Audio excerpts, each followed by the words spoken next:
તો નમસ્કાર વિદ્યાર્થી મિત્રો, ગુજરાત ડિજિટલ ક્લાસમાં આપ સર્વ વિદ્યાર્થી મિત્રોનું હાર્દિક સ્વાગત છે. અને આજે આપણે આપણા પોલીસ ગ્રાઉન્ડ 2025 ગ્રાઉન્ડનો જે અનુભવ છે તમારી સમક્ષ રજૂ કરવાના છે. વાત કરી દો પહેલાં પહેલી કે આપણું ગ્રાઉન્ડ ગોધરા ખાતે હતું. ઓકે, અને ખૂબ જ સારો એવો અનુભવ રહેલો છે.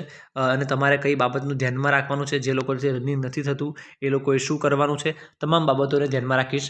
ગ્રાઉન્ડમાં હું હાજર થયો ત્યાંથી લઈને છેક બહાર આવ્યો ત્યાં સુધીની તમામ પ્રોસેસ શું હતી અને કેવી રીતે આગળની પ્રોસેસ થાય છે, તમામ વસ્તુ હું તમારી સમક્ષ રજૂ કરવાનો છું. ઓકે, તો અંત સુધી વિડીયોને બન્યા રહેજો. ઓકે, તો પહેલામાં પહેલી વાત કરીએ કે મારે 6 વાગ્યાનો સમય હતો. કેટલા વાગ્યાનો? 6 વાગ્યાનો ટાઈમ હતો કોલ લેટરમાં. પરંતુ હું 5 વાગે ગ્રાઉન્ડમાં હાજર થયો હતો અને 5 વાગે પણ ગ્રાઉન્ડમાં અમને જવા દેવામાં આવ્યા હતા. ખાસ કરીને ગેટની બહાર કોલ લેટર અને આધાર કાર્ડ ઓરિજિનલ, બીજું કંઈ પણ લઈ જવું નહીં. હવે હું અહીંયા વાત કરું કે તમે તમારું શું લઈ જવાનું છે ગ્રાઉન્ડની અંદર. તો પહેલામાં પહેલું તમારે તમારું કોલ લેટર, અને એ પણ એક જ પેજ, યાર પાછળની ઇન્ફોર્મેશન નહીં હોય ને તો બી ચાલશે. આધાર કાર્ડની ઝેરોક્ષ પણ લઈ જવાની જરૂર નથી. ઓનલી આગળનું એક પેજ હશે ને એ જ બહુ, કેમ કે તમારો કન્ફર્મેશન નંબર, તમારું જે સ્કેન કરવાનું જે દેખાય આવે, બસ એટલું જ જરૂર છે, બીજું કાંઈ જરૂર છે નહીં. ઓકે, અને ઓરિજિનલ આધાર કાર્ડ, આ બે જ વસ્તુ તમારે લઈ જવાની છે અને ત્યાં બીજી કઈ જ વસ્તુ લઈ જવાની નથી. વાત કરું કે જો તમારે ઘડિયાળ પહેરી જવી હોય તો કાંટાવાળી ઘડિયાળ તમે પહેરી શકો છો. ઓકે, બીજી વાત કરું કે બીજું કંઈ લઈ જવાનું નથી. એમાં શું કહી શકાય કે તમારું સ્વેટર છે તો સ્વેટર તમારે જો પહેરી જવું હોય તો છેક સુધી પહેરી જ રાખજો. અન્ય અંદર જઈને તમે એમ કહેશો કે મારે સ્વેટર કાઢવું છે તો કેવું કે એ પોલીસવાળા તમને કાઢવા તો દેશે, ભાઈ અહીંયા સ્વેટર મૂકી દો, પરંતુ એ સ્વેટર તમારે મૂકેલું પછી ગેટની બહાર મૂકી આવવામાં આવશે, એક ઢગલો કરશે અને તમને કેવું કે શોધવાની છેલ્લે અંત તકલીફ પડી શકે. એના કારણે જો તમે તમારા વાલી કે કોઈ મિત્રને લઈને આવ્યા હોય તો એને સ્વેટર બહાર જ આપી દો. અને જો તમારે એવું ના કરવું હોય, ઠંડી વધારે હોય, તો તમે તમારું સ્વેટર પહેરીને અંદર જ ગ્રાઉન્ડમાં દોડી શકો છો. ઓકે, એટલે એ વાત કરી પહેલાં પહેલી. બીજી અંદર વાત કરું તો જ્યારે હું અંદર 7 વાગે જ્યારે ગયો ત્યારે 7 વાગ્યાનો જેને ટાઈમ હતો, એટલે કે જેને ગ્રાઉન્ડ પર દોડવાનો 7 વાગ્યાનો ટાઈમ હતો, એ લોકો પણ ત્યાં હાજર હતા, પરંતુ તેઓને દોડવા દેવામાં આવતા નહોતા. જે પહેલો ટાઈમ હતો, એટલે કે 6 વાગ્યાનો જેનો ટાઈમ છે, એ લોકોનું જ ગ્રુપ પહેલાં જતું આગળ અને એમને ટાઈમ આપવામાં આવતો કે ભાઈ તમે પહેલાં દોડી લો. ઓકે, એટલે એવું જે મનમાં વિચારતા હોય કે જે વહેલા અમે જઈશું, માની લો કોઈને 7 વાગ્યાનો ટાઈમ છે, કોઈને 8 વાગ્યાનો ટાઈમ છે, કે એવું માનશે કે ભાઈ મારે દોડવા દેવામાં આવશે, તો એવું કંઈ થશે નહીં.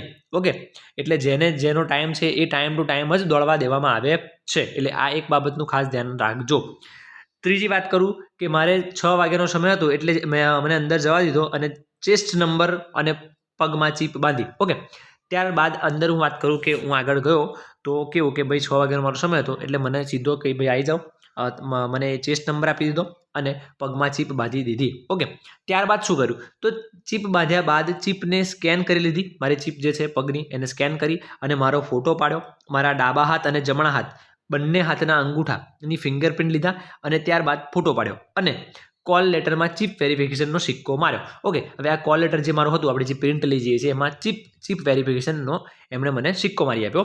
એ પણ હું આગળ તમને બતાવીશ કે કેવી રીતે સિક્કો મારે છે. ઓકે, ત્યારબાદ આગળ વાત કરું, પાંચમી વાત કે ત્યારબાદ આગળ બાયોમેટ્રિક માટે મને આગળ મોકલવામાં આવ્યો. જો અહીંયા ચીપ વેરિફિકેશન થઈ ગયું અને ત્યારબાદ બાયોમેટ્રિક એ પણ આગળ થશે, એ આગળ મને મોકલવામાં આવ્યો.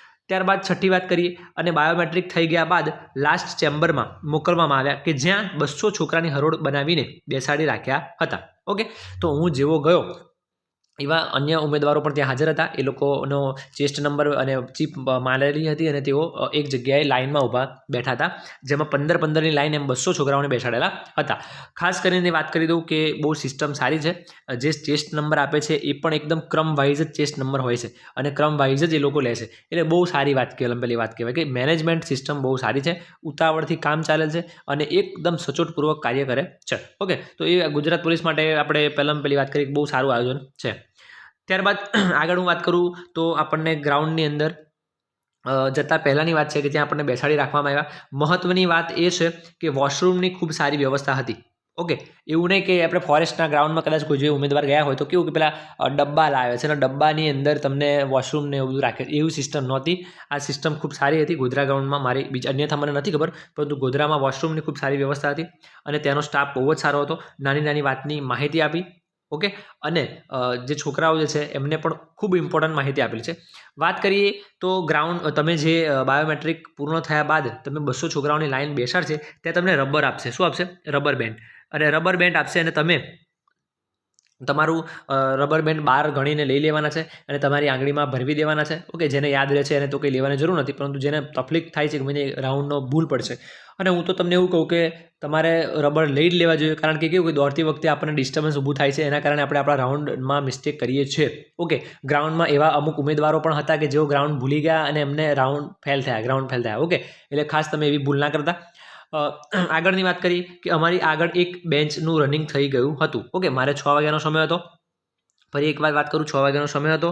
હું ગ્રાઉન્ડ પર 5 વાગે હાજર થયો હતો, છતાં મારી આગળ એક બેન્ચ પૂરી થઈ ગઈ રનિંગ માટે. કેટલા જણના દોડાયા હતા? તો કે 200 છોકરાઓને દોડાયા હતા, 200 છોકરાઓને. ઓકે, એ મારી આગળ પૂર્ણ કરેલું, તો એ મારાથી પણ પહેલાં, એટલે કે લગભગ 4 વાગે એ લોકો બતાવ્યા છે, એના કારણે એ લોકોનો 6 વાગ્યા દોડવાનો રનિંગનો ટાઈમ આવ્યો હતો. ઓકે, ત્યારબાદ વાત કરું કે 7 વાગે અમને ગ્રાઉન્ડમાં ઉતાર્યા. એટલે કે હું મારી વાત કરું કે હું જ્યારે 5 વાગે ગ્રાઉન્ડમાં ગયો અને મારી જે પ્રોસેસ મેં કીધી તમને કે ભાઈ ચીપ મને પગમાં આપી, તદુપરાંત મને ચેસ્ટ નંબર આપ્યો, ત્યારબાદ એક હરોળમાં બેસાડી દીધા ક્રમમાં, અમારો મોબાઈલ નંબર ત્યાં એડ કરવામાં આવ્યો, આપણો જે બેઠક નંબર, જે ચેસ્ટ નંબર હોય, ચેસ્ટ નંબરની સામે આપણો મોબાઈલ નંબર એ લોકો ત્યાં એમના બુકની અંદર, ચોપડાની અંદર નોટ કર્યો. અને ખાસ કરીને વોશરૂમ જવા માટેની ખૂબ સારી સુવિધા આપી કે જેને વોશરૂમ જવું હતું એ લોકોએ જઈ લીધું, અને વોશરૂમનું તમામ કામ પૂર્ણ કર્યા બાદ સારામાં સારી ઇન્ફોર્મેશન આપી કે ભાઈ 12 રાઉન્ડ મારવાના છે, ગ્રાઉન્ડમાં 12 રાઉન્ડ મારવાના છે, એક ગ્રાઉન્ડ 416 મીટરનો રહેશે. ઓકે, ઉતાવળ કરવાની નથી અને તમારે 12 રાઉન્ડ મારીને તમારું ગ્રાઉન્ડને ક્લિયર કરવાનું છે. આવી પીઆઈ સાહેબ ત્યાં હતા, તેમને ખૂબ સારી માહિતી આપેલી હતી. ત્યારબાદ વાત કરું કે 200 છોકરામાંથી 100 જેવા પાસ, બાકી ફેલ. ઓકે, તો અમે હવે વાત કરું કે 200 છોકરાઓ અમે રનિંગ કર્યું હતું, એમાં 100 જેવા પાસ થયા હતા. મને ચોક્કસ આઈડિયા નહોતો, કારણ કે કેવું કે ત્યાં જેવા મારો નંબર, ચેસ્ટ નંબર આગળ હતો, એટલે મને ચેસ્ટ નંબર હું જેવો પાસ થયો એટલે મને સીધો પીએસટી માટે મોકલી દો. એટલે પાછળના ઉમેદવારો કેટલા પાસ થયા, ફેલ થયા એની મને આઈડિયા નહીં, પરંતુ અમે ચર્ચા જ્યારે કરી ત્યારે 101 જેવા, એટલે 50% છોકરાઓ પાસ થયેલા હતા, બાકી ફેલ થયેલા. ઓકે, તો વાત કરું કે આમાં ફેલ થવાનું રીઝન શું હતું કે જ્યારે અમે ગ્રાઉન્ડમાં રનિંગની શરૂઆત કરી, જેવી રનિંગની શરૂઆત કરી તો અમુક ઉમેદવારો એવા હતા કે જાણે એવોર્ડ લેવાનો હોય, શું ભાઈ આજે ઓલિમ્પિકમાં આવી ગયા હોય એવું મને લાગતું હતું.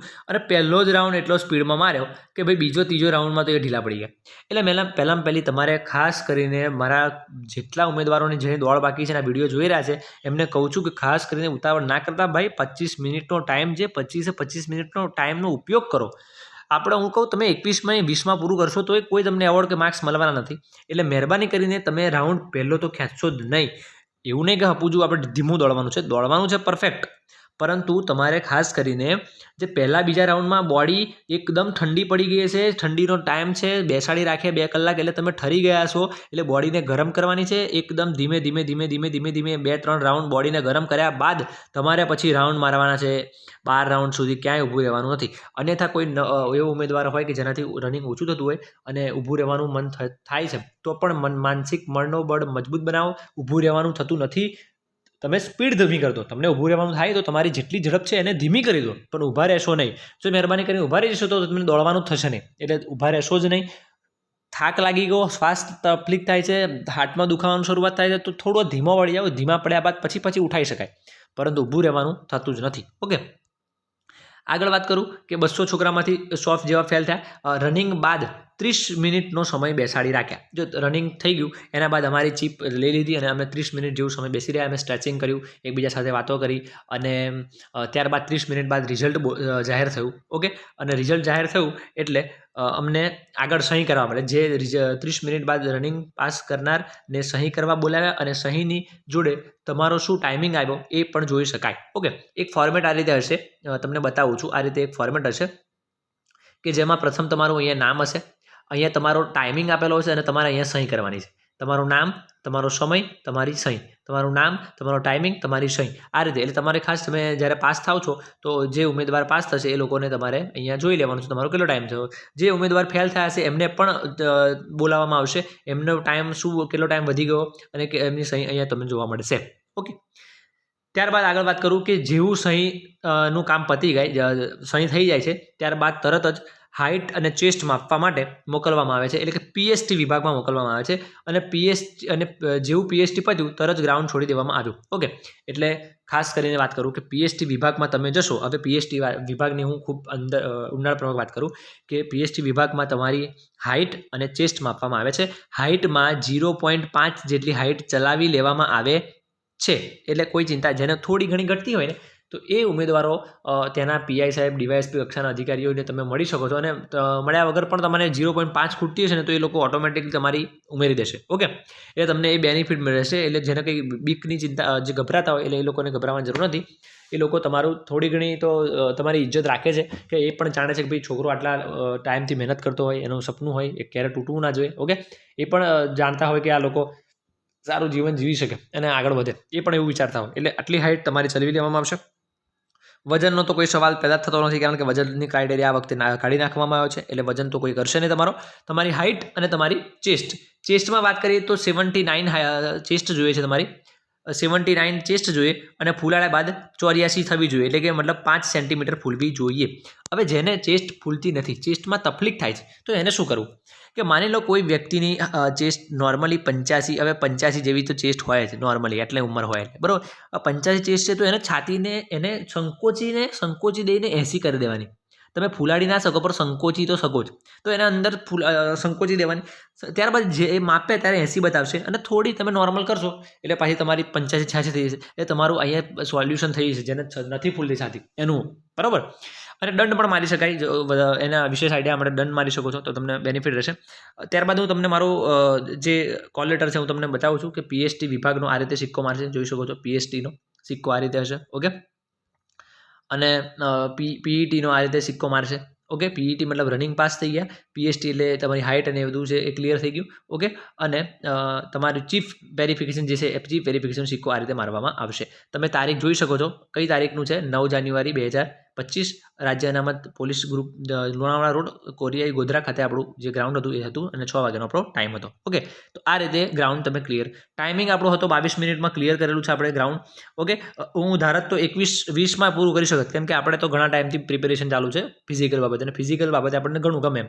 પરંતુ આપણે પણ એવી કોઈ ઉતાવળ નથી કરી કે ભાઈ મને એવોર્ડ નતા આપતા, કે મને માર્ક્સ નહોતા મળી જવાના પહેલાં. એટલે શાંતિથી જ ગ્રાઉન્ડ આપણે ક્લિયર કર્યું છે. મેં પણ જે તમને કીધું એ જ પ્રમાણે ફોલો કર્યું છે કે ભાઈ મેં ગ્રાઉન્ડની અંદર પહેલો રાઉન્ડ એકદમ ધીમે ધીમે માર્યો, બીજો રાઉન્ડ પણ એ રીતે, અને બોડી ત્રીજા રાઉન્ડમાં તો ઘણી ગરમ થઈ, એટલે પછી મારી રીધમ હતી એને પકડી અને પછી રનિંગની શરૂઆત કરી. બીજી એક તમને વાત કરી દઉં કે આપણું જે ગ્રાઉન્ડ છે, માની લો કે આ ગ્રાઉન્ડ છે. ઓકે, એની અંદર આ રીતે આ પટ્ટામાં તમારે દોડવાનું. ઓકે, બતાવું તમને. અહીંયા તમારી ચીપ હશે. ઓકે, અહીંયા તમારું જે ટાઈમિંગ શરૂઆત થશે, અહીંયાથી તમે જેવું સ્ટાર્ટ કરો છો તો એવું નથી કે તમે અંદર જ દોડી શકો. અંદર જ દોડો તો સારું એવું નહીં, કેમ કે અંદર કેવું, અંદર ધીમા લોકો, જે સાવ ધીમા દોડતા હશે ને એ લોકો જ અહીંયા દોડતા હશે. એટલે જેને સારી ઝડપ હોય એને થોડું ગ્રાઉન્ડની વચ્ચે દોડી દો, ભલે થોડું વધારે દોડવાનું થાય એનો વાંધો નહીં, પણ તમારે આગળને કોઈ ડિસ્ટર્બ થવું જોઈએ નહીં અને તમે તમારું રાઉન્ડ સારા ટાઈમે પૂરો કરી શકો છો. તમે અહીંયા દોડવાની કોશિશ કરજો. અહીંયા કેવા એકદમ જે સ્લો દોડતા હશે એવા લોકો તમને મળશે અને તમને આગળ દોડવા નહીં દે, તમને અડચણ ઊભા કરશે. એટલે ખાસ કરીને તમારે વચ્ચેની લાઇનમાં દોડવાનું છે જેથી તમારું ક્લિયર થઈ જાય. મેં અહીંયા જ ફોલો કર્યું હતું અને આ જગ્યાએ મેં રનિંગ કર્યું હતું. ઓકે, તો વિડીયો તમને મિત્રો કેવી ગમ્યો હોય તો પ્લીઝ આપણે ચેનલને લાઇક કરો, સબસ્ક્રાઈબ કરો, અને આપણો અનુભવ મેં તમને જે જણાવ્યો એને તમે જોઈ શકો છો. અને રનિંગ જેનાથી નથી થતું એની વિશેષ વાત કરી દઉં કે જેને પણ હજુ ટાઈમિંગ છે એ લોકો બંને ટાઈમ રનિંગ કરી શકે છે. પગમાં પેઇન છે તો સારી એવી દવાઓ લગાવી શકે છે, ટ્યુબ, અને ખોરાક સારો લો, બરાબર.